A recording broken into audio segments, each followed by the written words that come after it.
একজন আওয়ামী লীগের ভাই ফোন দিছে, কেন দিছে আমি জানি না। আপনি বলেন, সবার উদ্দেশ্যে বলেন। আমি বলবো ভাইয়া, কথা বলবো। বলেন। জি ভাইয়া, আমি আউট করি। আওয়ামী লীগ আমি করেন? আপনার, হ্যাঁ আমি এই আউট শোনেন, করি আপনার। এখানে আমাদের বলেন। সাংবাদিক ভাইরা সবাই আপনার কথা শুনছে। আমাদের একজন আওয়ামী লীগের ভাই ফোন দিছে, কেন দিছে আমি জানি না। আপনি বলেন, সবার জি, উদ্দেশ্যে বলেন। হ্যাঁ আমি সবার উদ্দেশ্যে বলছি। আমি আপনার কথা, আপনার যে অনুপ্রেরণা, আপনার যে দেশত্ববোধ, আপনার দেশ নিয়ে যে ভাবনা, এগুলো সব মিলে আমাকে ভালো লাগে, অনুপ্রাণিত করে। কিন্তু আমি তো আপনাদের দল করি না। না না, দল করেন না। আমি ভালো লাগে যে একটা মানে এই দুঃসময়ে একটা সঠিক কথা, সঠিক নির্দেশনা, সত্য ইতিহাস, এই যে এগুলা তুলে ধরেন, এই জন্য অবশ্যই অবশ্যই ভালো দিক, ভালো সাইড এটা।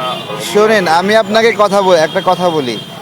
আমি হলো আওয়ামী লীগকে পছন্দ করি না, ভালোবাসি না। আওয়ামী লীগের বিরুদ্ধে বড় আন্দোলন করছি। আমি হলো মুক্তিযুদ্ধের পক্ষে কথা বলি। এটা আপনাদের ভালো লাগলে এটা আপনাদের জন্য শুভকামনা, যে আপনারা এটাকে সম্মান করেন।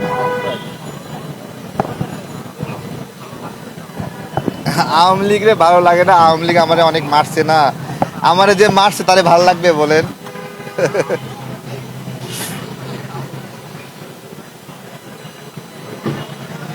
অবশ্যই আমরা চাই। আমি চাই কি, শোনেন, আমার শরীরের প্রত্যেকটা ইঞ্চি ইঞ্চি জায়গায় আপনার হলো আওয়ামী লীগের নির্যাতনের দাগ আছে। কিন্তু এরপরেও আওয়ামী লীগের যারা অন্যায় করেনি তাদের কোনো শাস্তি আমি চাই না। তাদের কোনো হয়রানি করা হোক, এটা আমি চাই না। তারা নিরাপদে থাকুক, ভাই হিসেবে দেশে থাকবে, আমরা একসাথে থাকব, এটাই আমার চাওয়া। কিন্তু যারা অন্যায় করছে তাদের বিচার হতে হবে। Thank you. ঠিক আছে, অনেক ধন্যবাদ আপনাকে। হ্যাঁ।